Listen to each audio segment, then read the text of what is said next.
রাঙামতি ধারাবাহিকের আজকের পর্বে ধারাবাহিকের শুরুতেই আমরা কিছুটা ফ্ল্যাশব্যাক দৃশ্য দেখতে পাই। রাঙা একলব্যকে খোঁজার জন্য আবারও পূজা মণ্ডপে গিয়েছিল। সেখানে এক বয়স্ক মহিলার সঙ্গে তার দেখা হয়। সেই মহিলা রাঙাকে বলে যে যেই মেয়েটা পূজা মণ্ডপে বিস্ফোরণ ঘটিয়েছিল সে এখানেই একটা বাড়িতে ভাগা থাকত। এমনকি নবমীর রাতে সেই মেয়েটার ঘরে দুজন ছেলে ঢুকেছিল আর তারা কিছু জিনিসপত্র নিয়ে এসেছিল। সম্ভবত সেগুলোই বিস্ফোরকের জিনিস ছিল। এসব শুনে রাঙা মহিলাটাকে জিজ্ঞেস করে ওই মেয়েটা কোন বাড়িতে থাকত। পরবর্তীতে সেই মহিলা বাড়ির ঠিকানাটা দিয়ে দেয়। এর পরের দৃশ্যে রাঙা ওই বাড়িতে পৌঁছে যায় যেখানে আহেরি ভাড়া ছিল।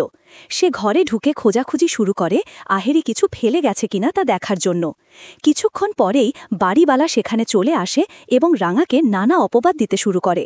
সে বলে বিস্ফোরণের জন্য রাঙাই দায়ী, এমনকি তার স্বামীর মৃত্যুর জন্য সে দায়ী। তখন রাঙা ঘরে একটি সিম কার্ড পেয়ে যায় এবং সেই লোকটাকে বলে এই সব কিছুর জন্য আমি দায়ী না, আর আমার স্বামীও মরেনি, এটা আমি প্রমাণ করে দেখাবো। এরপর রাঙা বাড়ির বাইরে বের হয়ে আসে এবং সেই সিম কার্ডটা নিজের মোবাইলে ঢোকায়। তখন সে জানতে পারে আহেরি একলব্যকে নিয়ে মায়াবন গ্রামে গেছে, যেটা শহর থেকে প্রায় 500 কিলোমিটার দূরে। এরপর আমরা বর্তমান দৃশ্যে ফিরে আসি।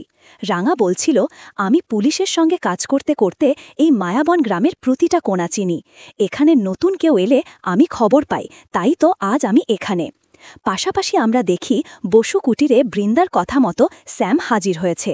স্যামকে দেখে নবারুণ আর অঙ্কুর জানতে চায় সে কে আর এখানে কেন এসেছে। তখন স্যাম নিজের পরিচয় দেয় এবং বলে আমি শুনেছি আপনারা এখন অনেক বিপদে আছেন আর টাকার দরকার, তাই আমি এই বাড়িটা কিনতে এসেছি।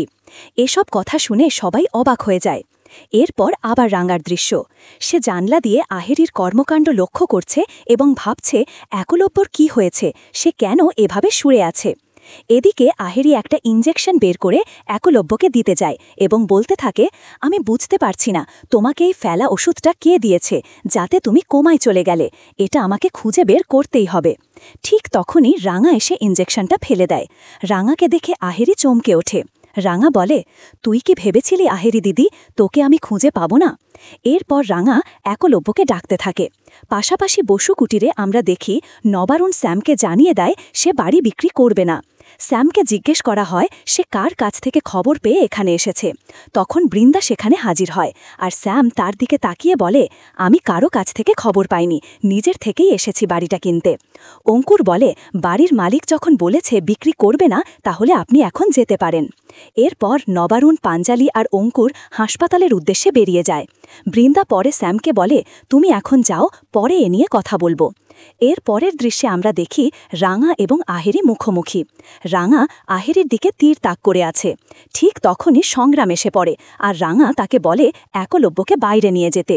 সংগ্রাম একলব্যকে ধরতেই যাবে, ঠিক তখন আহেরি সুযোগ বুঝে নিজের বন্দুক বের করে একলব্যর দিকে তাক করে ধরে। সে হুমকি দেয় তুমি যদি একলব্যকে নেওয়ার চেষ্টা করো তাহলে আমি গুলি করে দেব, আমি যদি একলব্যকে না পাই তাহলে কাউকেও পেতে দেব না।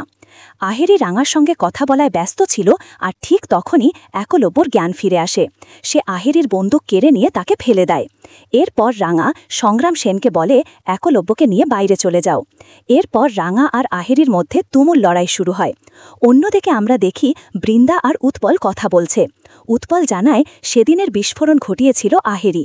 সে পাশেই একটা বাড়িতে ভাড়া ছিল আর নবমীর দিন কিছু ছেলে এসে তাকে জিনিসপত্র দেয়। এটা শুনে বৃন্দা বলে তাহলে এসব রাঙা জানল কিভাবে? উৎপল জানায় কোনো এক বয়স্ক মহিলা রাঙাকে সব জানিয়েছে। বৃন্দা তখন চিন্তা করতে থাকে রাঙা আহেরির খোঁজ পেল কিভাবে আর একলব্যই বা বেঁচে গেল কিভাবে। এরপর আবার ফ্ল্যাশব্যাক দেখা যায়। সেখানে দেখা যায় একলব্য বিস্ফোরণের আগেই বুঝে যায় তার শরীর খারাপ লাগছে, তাই সে সেখান থেকে বেরিয়ে যায়।